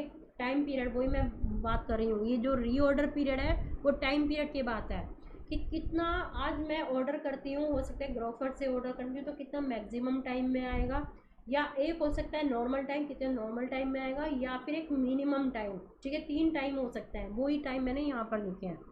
ये मेरा एक कंजम्पशन का टाइम हो गया, मिनिमम नॉर्मल मैक्सिमम, और ये मेरा टाइम हो गया 3 टाइम मिनिमम नॉर्मल मैक्सिमम। अब जो रीऑर्डर मुझे करना होगा, इसमें रट्टा मान लेना, मैक्सिमम कंजम्पशन को मल्टीप्लाई करना है मैक्सिमम रीऑर्डर पीरियड से। यानी अब जो स्टोर डिपार्टमेंट में, यानी स्टोर डिपार्टमेंट कब ऑर्डर करेगा, वो ऑर्डर कब तब करेगा, वो मैक्सिमम कंजम्पशन देखेगा प्रोडक्शन डिपार्टमेंट का कितना है, और कितना परचेज डिपार्टमेंट को सप्लायर से मंगाने में कितना मैक्सिमम टाइम लगेगा। ठीक है, इन दोनों को मल्टीप्लाई करने पे जो अमाउंट आएगी, इसी को हम कहते हैं रीऑर्डर स्टॉक लेवल। समझ में आ रहा है यहाँ पे, रीऑर्डर स्टॉक लेवल। तो जब ये लेवल जितनी अमाउंट में स्टोर लेवल के में होगा, ठीक है, वो कैलकुलेट करेगा रीऑर्डर लेवल। तो जितना माल अब इसके स्टोर में होगा, तो मान लिया आज इसके स्टोर है, मान लिया इतना स्टोर है, इतने स्टोर में पूरा सामान भरा है, और इनको मैक्सिमम से maximum consumption into maximum period को मल्टीप्लाई करने पे ये रीऑर्डर लेवल आया है। मान लिया 100 आया है, मैं मान लेती हूँ, और 100 यहाँ पर है, 100 ये है, तो उसने फाइंड आउट कर लिया कि मेरा रीऑर्डर लेवल कितना है, 100। तो अभी कितना है, 150 है, और जैसे जैसे यहाँ पे 100 पे आएगा रीऑर्डर लेवल आएगा जैसे ही, तो एकदम से अब क्या करेगा, स्टोर डिपार्टमेंट परचेज डिपार्टमेंट को रिक्विजिशन भेजेगी कि आप माल मंगा लीजिए। ठीक है, यानी स्टोर डिपार्टमेंट को लगेगा, अब उसने पता लगा लिया कि मैं अब किस पे आ गया हूँ, 100 पे आ गया हूँ, यानी मेरे डिपार्टमेंट में अब स्टोर डिपार्टमेंट में 100 की क्वांटिटी में है। तो अब यदि यहाँ से आने में भी मैक्सिमम टाइम लगता है और यहाँ से भी मैक्सिमम रिक्वायरमेंट आती है, तो मैं इस 100 से उसको कवर कर दूँगा। समझ में आ रहा है मेरी बात। तो इस तरीके से जो स्टोर डिपार्टमेंट है, maximum consumption into maximum reorder period को मल्टीप्लाई करके यहाँ पे वो स्टोर डिपार्टमेंट अपना रीऑर्डर लेवल को फाइंड आउट करता है। अच्छा, एक तो तरीका हमारा ये हो गया, या है ना, या फिर क्या दूसरा एक और तरीका होता है हमारा, दूसरा तरीका भी है हमारा। एक तो ये हो गया हमारा मैक्सिमम कंजम्पशन को मल्टीप्लाई करके मैक्सिमम पीरियड से, या फिर minimum stock level, minimum stock level. अब मिनिमम स्टॉक लेवल किसको बोलेंगे, मिनिमम स्टॉक लेवल का मतलब है कितना मिनिमम से मिनिमम। ठीक है, मिनिमम स्टॉक लेवल मैं आपको यहाँ से कराती हूँ, at least how much to stock, यानी मिनिमम स्टॉक लेवल का मतलब है कम से कम कितना स्टॉक में माल रखा जा सकता है। ठीक है, कम से कम, at least how much to stock. तो ये मिनिमम स्टॉक लेवल हम कैसे निकालते हैं, reorder stock level. Reorder stock level का मतलब है वही वाला हमारा reorder stock level minus average consumption rate, consumption, और इनटू एवरेज रीऑर्डर पीरियड। ठीक है, एवरेज रीऑर्डर पीरियड, वही हम एवरेज से मल्टीप्लाई करते हैं। ये नॉर्मल कह लो या एवरेज कह लो, ये जो बीच के अमाउंट बोली है ना मैंने बीच का, ये एवरेज कह लो या नॉर्मल कह लो, बात एक ही है। कन्फ्यूज़न हो गया, देखो, minimum stock level plus average rate of consumption into average reorder period. Minimum stock level को, मिनिमम स्टॉक लेवल में जितना भी, मिनिमम स्टॉक लेवल का मतलब है कि जितना भी इसमें मिनिमम स्टॉक हो सकता है उसको उसमें प्लस करेंगे एवरेज कंजम्पशन से एवरेज टाइम में मल्टीप्लाई करने पर जो भी अमाउंट आएगी उसमें मिनिमम स्टॉक लेवल में प्लस करने पे जो अमाउंट आएगी वही हमारा क्या होगा, रीऑर्डर लेवल होगा। अच्छा, नीचे हम मिनिमम स्टॉक लेवल को फाइंड आउट करने की कोशिश कर रहे थे, अभी मैं बता रही थी आपको। तो यदि मैं इसी फार्मूले के बेस पर लेके जाऊँ, आपको। देखो इसी फार्मूले के बेस पर मैंने वही निकाला, ये मेरा मिनिमम स्टॉक लेवल को इधर ले आई और रीऑर्डर लेवल को मैं इधर ले आई। तो रीऑर्डर लेवल में से मैंने माइनस किया average consumption rate into average period. तो ये जो मेरा रीऑर्डर लेवल होता है, मेन तो हमारा क्या करना है, मैक्सिमम कंजम्पशन को मुझे मल्टीप्लाई करना है मैक्सिमम पीरियड से, या फिर मुझे रीऑर्डर लेवल दूसरा भी हो सकता है, मिनिमम मेरा स्टॉक लेवल कितना हो सकता है। देखो मिनिमम स्टॉक लेवल भी एक लिमिट होती है कि कितनी लिमिट तक मैं स्टॉक में अपना उसमें माल रख सकती हूँ। ठीक है, ऐसा तो नहीं होगा कि मैं बिल्कुल जीरो कर दूँ, यानी कितना मिनिमम मेरा स्टॉक लेवल है उसमें मैं प्लस करूँगी एवरेज, वो क्वेश्चन में दिया होगा आपके, ये दिया होगा, और एवरेज पीरियड भी दिया होगा और इनटू एवरेज कंजम्पशन भी दिया होगा। तो इस तरीके से भी तुम रीऑर्डर लेवल फाइंड आउट कर सकते हो। अच्छा, अभी मैं रीऑर्डर क्वांटिटी को मैं अभी आपको छुड़वा रही हूँ।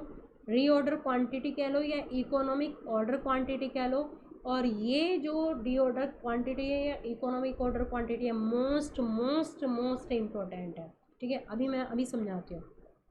अभी हमारा रीऑर्डर लेवल हो गया, रीऑर्डर स्टॉक लेवल। चलो फिर उसके बाद हमारा मैक्सिमम स्टॉक लेवल, ये होता है मिनिमम स्टॉक लेवल का मतलब है कितना मिनिमम स्टॉक। देखो स्टोर डिपार्टमेंट के पास में ये स्टोर है ना, एक तो होता है इसमें भी कि कितना मैक्सिमम उसके पास स्टोर भर सकते हैं। अब आपकी मम्मी की किचन है, इतनी किचन है, इतने बड़े बड़े डब्बे हैं, तो एक लिमिट होती है कि आपकी मम्मी अपनी किचन में इतना मैक्सिमम स्टोर करके रख सकती हैं। आपकी मम्मी के पास में यदि 15 किलो का आटे का डिब्बा है तो मम्मी किचन में 15 किलो ही आटा रख सकती हैं। आप ला के 100 किलो रख दो, ला के दे दो मम्मी को कि मम्मी आप 100 किलो रख लो, तो क्या मम्मी रख लेंगी? नहीं।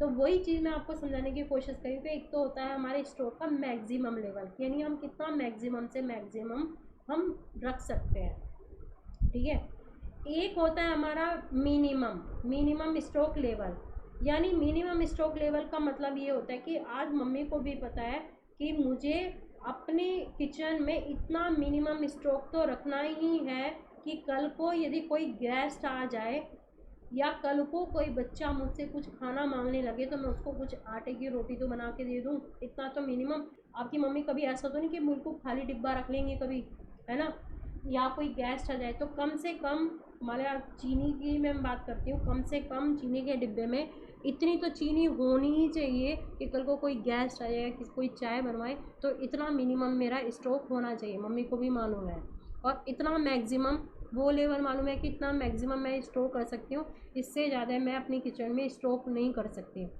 समझ में आ रहा है यहाँ पे? तो हमारा एक होता है मैक्सिमम स्टॉक लेवल, एक होता है हमारा मिनिमम स्टॉक लेवल। अभी जो मैंने बताया आपको रीऑर्डर लेवल बताया, रीऑर्डर लेवल का मतलब है अब मम्मी बिल्कुल जब मिनिमम लेवल आएगा उस समय पे ऑर्डर नहीं करेंगी। मम्मी जब थोड़ा सा मैक्सिमम मिनिमम के बीच में होंगी तब रीऑर्डर करेंगी। पापा को बोलेंगी कि भैया पापा को बोलेंगी कि आप मार्केट से सामान लेके आओ। ठीक है, समझ में आ रहे हैं यहाँ पे आपको? तो रीऑर्डर लेवल वो होता है हमारा। अब वो रीऑर्डर लेवल हम कैसे फाइंड आउट करते हैं, मतलब मैक्सिमम और मिनिमम के बीच में वो हमारा रीऑर्डर लेवल होता है। और रीऑर्डर लेवल कैसे निकालते हैं हम, मैक्सिमम कंजम्पशन देखेंगे इनटू मैक्सिमम पीरियड। अब समझ में आ रहा है यहाँ पे मैक्सिमम कंजम्पशन किसका, प्रोडक्शन डिपार्टमेंट को। मैक्सिमम पीरियड कौन सा, ये जो जितना टाइम परचेजिंग डिपार्टमेंट को मार्केट से खरीद के लाने में लगेगा। या तो ये तरीके देखेंगे, या फिर रीऑर्डर लेवल कौन सा होगा हमारा, मिनिमम लेवल में हम प्लस क्या करेंगे, average consumption into average period. Average consumption वही हो गया हमारा प्रोडक्शन डिपार्टमेंट का कंजम्पशन, और एवरेज पीरियड हमारा वही हो गया परचेजिंग डिपार्टमेंट को जितना टाइम लगता है प्रोक्योर करने में, सामान मार्केट से स्टोर तक लाने में कितना टाइम लगेगा। ठीक है, वो एवरेज यानी नॉर्मल पीरियड हम देखेंगे। समझ में आ रहा है यहाँ पे? चलो मैक्सिमम स्टॉक लेवल हो गया हमारा। Up to how much to stock, यानी कितना तक हम स्टॉक करके रख सकते हैं, ये हम कैसे फाइंड आउट करेंगे। मैक्सिमम स्टॉक लेवल हो गया हमारा रीऑर्डर लेवल प्लस, यानी रीऑर्डर लेवल हमारा कहाँ था, मैक्सिमम मिनिमम के बीच में था। Reorder level plus reorder quantity. अभी रीऑर्डर क्वांटिटी को मैंने छुपाया, आपको बताया कि मोस्ट इंपॉर्टेंट है, लेकिन अभी बाद में पढ़ेंगे। रीऑर्डर क्वांटिटी का मतलब है कितनी हमें कितनी हमें क्वांटिटी ऑर्डर करनी है, यानी परचेजिंग डिपार्टमेंट को कितनी क्वांटिटी मंगानी है मार्केट से। कहीं ऐसा ना हो कि परचेजिंग डिपार्टमेंट जो है वो बहुत लार्ज क्वांटिटी में मंगा ले। लार्ज क्वांटिटी में मंगा ले तो हो सकता है कि फिर हमें स्टोर गोडाउन पे कोई गोडाउन पे ही कोई जगह लेनी पड़े, तो एक्सपेंसिव। यानी रीऑर्डर क्वांटिटी का मतलब यदि हम समझे तो वो है कि वो क्वांटिटी कि जिससे की वजह से, देखो जब भी हम कोई क्वांटिटी ऑर्डर करते हैं, आज कोई भी परचेजिंग डिपार्टमेंट जो भी क्वांटिटी ऑर्डर करेगा तो उसके लिए 3 तरीके की कॉस्ट हो सकती है। एक तो क्या हो सकती है, परचेजिंग कॉस्ट। परचेजिंग भैया आज मैंने बाज़ार से 10,000 रुपये का सामान मंगाया, वो मेरी परचेजिंग कॉस्ट। प्लस हो सकता है स्टोरेज कॉस्ट, स्टोरेज कॉस्ट भी तो हो सकती है ना।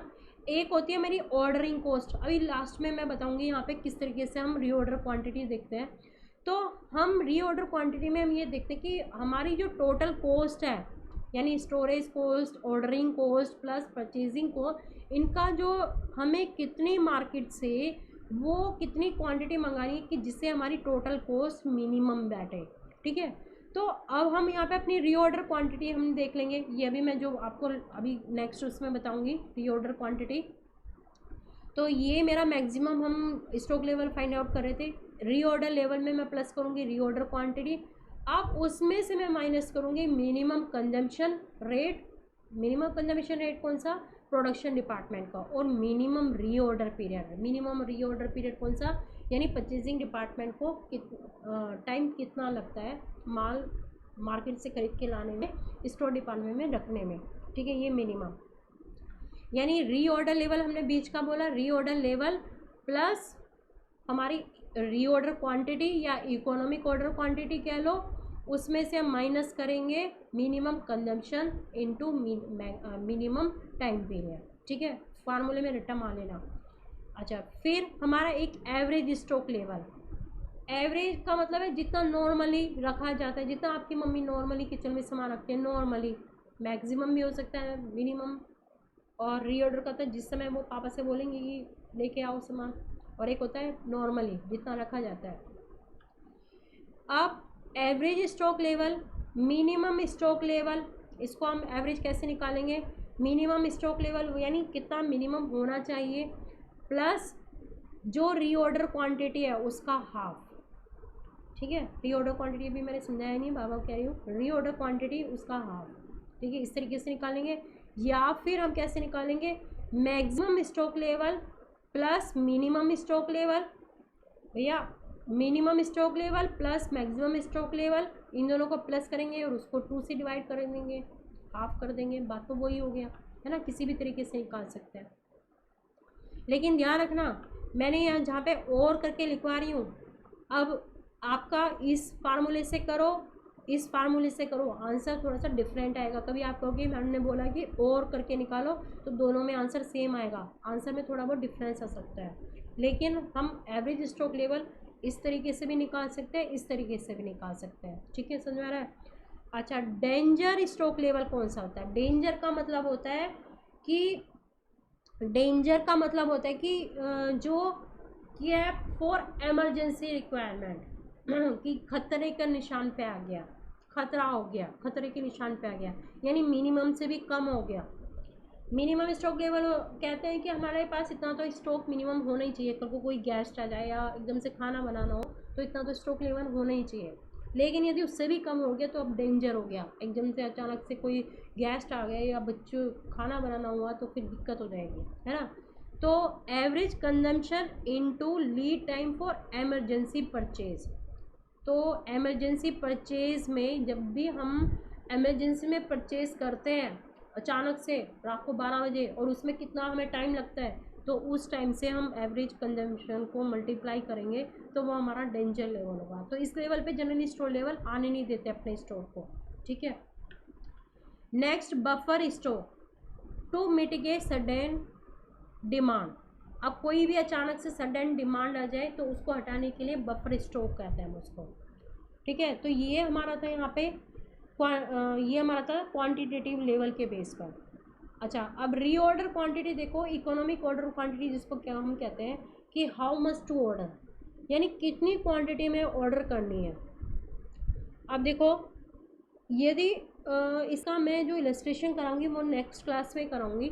अभी मैं इसका फार्मूला आपको समझा देती हूँ, फार्मूला हम कैसे करते हैं, फिर नेक्स्ट क्लास में बताऊंगी आपका फार्मूला भी हमारा कैसे बना है। यहाँ पे हमारा एनुअल रिक्वायरमेंट, एनुअल देखो, ये जो हमारा इकोनॉमिक ऑर्डर क्वांटिटी का फार्मूला होता है √2 into annual consumption into ordering cost upon storage holding cost per unit होती है। अब बैठिए मैम, बड़ा कंफ्यूजन वाला फार्मूला है। देखो बेटा, आपको लर्न करना है, बाकी मैं एक पॉइंट्स आपको समझा देती हूँ कैसे क्या है। एनुअल कंजम्पशन, एनुअल कंजम्पशन का मतलब है पूरा एनुअल, एनुअल नाम से पता चला है। अब हम यहाँ पे देखेंगे हमारी पूरी फैक्ट्री में पूरे एक साल में कितने यूनिट्स का कंजम्पशन होना है, पूरे साल का देखेंगे, ठीक है।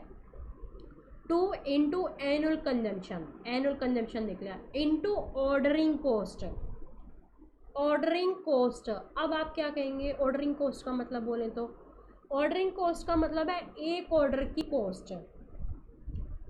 It represent cost of placing an order for purchase. अब ये देखो थोड़ा सा, it represents cost of placing an order for purchase. समझ में आया? यहाँ पे नहीं समझ में आया, मैं समझाऊंगी अभी नेक्स्ट एग्जांपल इलस्ट्रेशन देख के समझाऊंगी, या ऐसे समझ लो। मान लिया एनुअल रिक्वायरमेंट मेरी कितनी है, यहाँ पर मेरी मैं मान लेती हूँ 50,000 यूनिट्स है, ठीक है, 50,000 मेरी यूनिट्स है। अब ये मेरी मैं इसको 5 तरीके से मंगाती हूँ। 5 तरीके का मतलब है 5 ऑर्डर दे के मंगाती हूँ, 10,000 करके ऐसे मंगाती हूँ, ठीक है, 10,000 करके ऐसे मंगाती हूँ। तो मैं स्टोर डिपार्टमेंट ने तो बोला कि 50,000 मंगा दो, परचेजिंग डिपार्टमेंट परचेजिंग डिपार्टमेंट को पता है कि 50,000 की पूरे साल का एनुअल कंजम्पशन है। अब वो 10,000 करके ऐसे बल्क में सामान मंगा रहा है, तो वो मार्केट में सप्लायर से कितने ऑर्डर करेगा? 5 ही तो ऑर्डर हुए ना हमारे यहाँ पे, 1 2 3 4 5 ऑर्डर में कर रहे हैं यहाँ पे। तो अब देखो, जब भी हम सामान मंगाते हैं, सप्लायर से मंगाया है, ट्रांसपोर्ट की कॉस्ट भी लगती है हमारी, हो सकता है इंश्योरेंस, रास्ते के लिए इंश्योरेंस, है ना, इसको हम बोलते हैं ऑर्डरिंग कॉस्ट। हमने 5 बार में मंगाया तो ये हमारी हो गई एक ऑर्डर की कॉस्ट। अब मान लिया मेरी एक ऑर्डर की कॉस्ट कितनी है, ₹100 है। समझ में आ रहा है? यहाँ पे एक ऑर्डर की कॉस्ट कितनी है, 100 है। तो मेरा एनुअल कंजम्पशन है और मैं 10,000 में कर रही हूँ, तो मेरे कितने ऑर्डर हुए यहाँ पे? 5 ऑर्डर हुए, तो मेरे एक ऑर्डर की कॉस्ट कितनी है, 100। तो 5 ऑर्डर की कॉस्ट कितनी हो गई मेरी, 500 रुपये। समझ में आ रहा है? यहाँ पे यदि मैं 10,000 के बेस पे ऑर्डर कर रही हूँ तो मेरी ऑर्डरिंग कॉस्ट टोटल पूरे एक साल की कितनी हो गई यहाँ पे, 500 रुपये। अच्छा, 50,000 की मेरी रिक्वायरमेंट है, लेकिन मैं इसको कैसे मंगा रही हूँ, 5,000 करके, फिर 5,000, फिर 5,000, फिर 5,000, ऐसे 10 बार मंगा रही हूँ। 1 2 3 4 5 6 7 8 9 10 बार मंगाऊंगी। और एक ऑर्डर की कॉस्ट मेरी कितनी है यहाँ पे, 100 रुपीज़।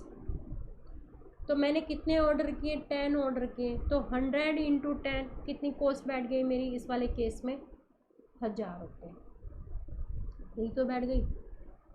तो अभी मैं ज़्यादा डिटेल में नहीं जाना चाहती हूँ, नेक्स्ट जब मैं इलस्ट्रेशन कराऊंगी तब पूरा डिटेल में कराऊंगी। तो ये मेरी होती है ऑर्डरिंग कॉस्ट, ठीक है। ऑर्डरिंग कॉस्ट पर ऑर्डर की मेरी कॉस्ट तो वैसे 100 रुपये है, लेकिन यदि जब मेरी क्वांटिटी चेंज होती है, ऑर्डर की क्वांटिटी, यानी मैंने यहाँ 10 मंगा रही, तो मेरी टोटल ऑर्डरिंग कॉस्ट कितनी बैठी यहाँ पे, 500 रुपये। और यदि मैं यहाँ इस बेस पर देखूँ तो मेरी टोटल ऑर्डरिंग कॉस्ट कितनी बैठी यहाँ पे, 1,000 रुपये, है ना। तो इसी तरीके से मेरा ऑर्डरिंग कॉस्ट का, ये मेरी टोटल ऑर्डरिंग कॉस्ट है, जैसे कभी 500, ये 1,000, तो उसी के बेस पर मेरा ये मेरा ग्राफ बना है। आज मैं ऑर्डर की क्वांटिटी मेरी और मेरी ये मेरा इकोनॉमिक ऑर्डर क्वांटिटी का ये वाला ग्राफ है। यदि मैं अपनी इकोनॉमिक ये ऑर्डर क्वांटिटी इंक्रीज़ करती हूँ, यदि मैं 10,000 की मंगाती हूँ, 10,000 करती हूँ, तो 10,000 पे मेरी टोटल ऑर्डरिंग कॉस्ट कम बैठेगी। लेकिन यदि मैं ये कम करती हूँ, अपनी इकोनॉमिक ऑर्डर क्वांटिटी कम करती हूँ, कम मंगाती हूँ, तो मेरी ऑर्डरिंग कॉस्ट ज़्यादा बैठती चली जाएगी। ज़्यादा हो रही है ना, ये नहीं तो यहाँ पर तो मेरी कम है, लेकिन जैसे जैसे मैं अपनी इकोनॉमिक ऑर्डर क्वांटिटी को कम करती जा रही हूँ तो मेरी ऑर्डरिंग कॉस्ट यहाँ पर इंक्रीज़ होती जा रही है। अच्छा, एक होती है मेरी होल्डिंग कॉस्ट। होल्डिंग कॉस्ट का मतलब है मेरी स्टोरेज कॉस्ट। अब माने सपोज़ मैंने 10,000 की ही मैं क्वांटिटी में परचेज़ कर रही हूँ। अब 10,000 की क्वांटिटी परचेज़ करने पर मेरी समझ लो मेरा स्टोर में जो कैपेसिटी है वो कितनी मैं यूनिट्स रख सकती हूँ, सिर्फ 5,000 की यूनिट्स रख सकती हूँ। 10,000 की खरीद रही हूँ तो हो सकता है कि मुझे यहाँ पे गोडाउन भी खरीदना पड़ रहा है। तो यदि मैं ज़्यादा क्वांटिटी आज खरीदती हूँ एक ऑर्डर में, तो मेरी होल्डिंग कॉस्ट यानी स्टोरेज कॉस्ट उसी हिसाब से इंक्रीज़ होती जाएगी। जैसे जैसे मेरी ऑर्डरिंग क्वांटिटी इंक्रीज़ होगी, मेरी स्टोरेज कॉस्ट भी यहाँ पे इंक्रीज़ होती चली जाएगी। समझ में आ रहा है यहाँ पे? और यदि मेरी ये ऑर्डरिंग को देखो, यहाँ पे 5,000 है तो यहाँ पे मैं 5,000 ही रखूँगी, तो मेरी स्टोरेज कॉस्ट कुछ नहीं होगी। तो कहने का मतलब है यदि मेरी इकोनॉमिक ऑर्डर क्वांटिटी ग्रेटर होगी तो मेरी ordering cost, total ordering cost कम होगी। लेकिन जैसे जैसे मेरी इकोनॉमिक ऑर्डर क्वांटिटी कम होती जाएगी तो मेरी टोटल ऑर्डरिंग कॉस्ट इंक्रीज़ होती जाएगी। इकोनॉमिक ऑर्डर क्वांटिटी मेरी यदि ग्रेटर है तो उस वाले केस में मेरी होल्डिंग कॉस्ट भी ग्रेटर होगी। लेकिन जैसे जैसे इकोनॉमिक ऑर्डर क्वांटिटी कम होती जाएगी तो ये मेरी होल्डिंग कॉस्ट भी कम होती जाएगी, स्टोरेज कॉस्ट मेरी कम होती जाएगी। ठीक है, अब इन्हीं को टोटल, एक तो ये मेरा टोटल कॉस्ट का ही मैं देखूँगी, ऑर्डरिंग कॉस्ट, होल्डिंग कॉस्ट, उनको मैं प्लस करूँगी, और मेरी एक परचेजिंग कॉस्ट भी हो सकती है, जितने पे मैंने माल खरीद रही हूँ, इन सब का टोटल ही मेरा क्या होता है, टोटल कॉस्ट। ये अभी मैं लास्ट क्लास में आपको पूरा एग्जांपल कराऊंगी यहाँ पे। अच्छा, फार्मूला ये जो मैंने इकोनॉमिक ऑर्डर क्वांटिटी का बताया आपको, हमारा क्या होता है 2 into annual consumption into ordering cost. अब आपको ऑर्डरिंग कॉस्ट पता चल गया होगा, यानी एक ऑर्डर की मेरी कॉस्ट कितनी है, 100 रुपये, मैं ये 100 लूँगी। फिर storage holding cost per unit. अब स्टोरेज कॉस्ट मेरी यानी स्टोर करने की कॉस्ट, जो मैंने बोला ना कि स्टोर में रखने की कॉस्ट। अब स्टोर में रखने की कॉस्ट भी मैं यहाँ पे कैसे देखूँगी, पर यूनिट के हिसाब से देखूँगी। तो मैं ऊपर जो इनको सबको मल्टीप्लाई करूँगी और storage holding cost per unit को पर यूनिट की कॉस्ट से डिवाइड करके और उसका स्क्वायर रूट कर करके मैं इकोनॉमिक ऑर्डर क्वांटिटी निकालूंगी। आगे नेक्स्ट क्लास में मैं इसका एग्जांपल जरूर कराऊंगी आपको। तो कैरिंग कॉस्ट कह लो, होल्डिंग कॉस्ट कह लो, की बात है, represent cost of carrying average inventory on annual basis. Annual basis पर ही हम देखते हैं यहाँ पे, एनुअल बेसिस पर, यानी हम देखेंगे यहाँ पे पूरे साल में जो मैंने ये यूनिट्स खरीदी हैं 50,000 की, इन पे टोटल मेरी कितनी होल्डिंग कॉस्ट हुई है। टोटल होल्डिंग कॉस्ट को मैं टोटल यूनिट से डिवाइड करके पर यूनिट की निकालूंगी। ये समझ में आ रहा है यहाँ पे, ये मेरी एनुअल बेसिस पर यूनिट की निकलेगी, यानी टोटल स्टोरेज कॉस्ट को मैं टोटल अपनी जो मेरी रिक्वायरमेंट है उससे डिवाइड करके पर यूनिट निकलेगी, मेरी उससे डिवाइड करूँगी फिर इसको।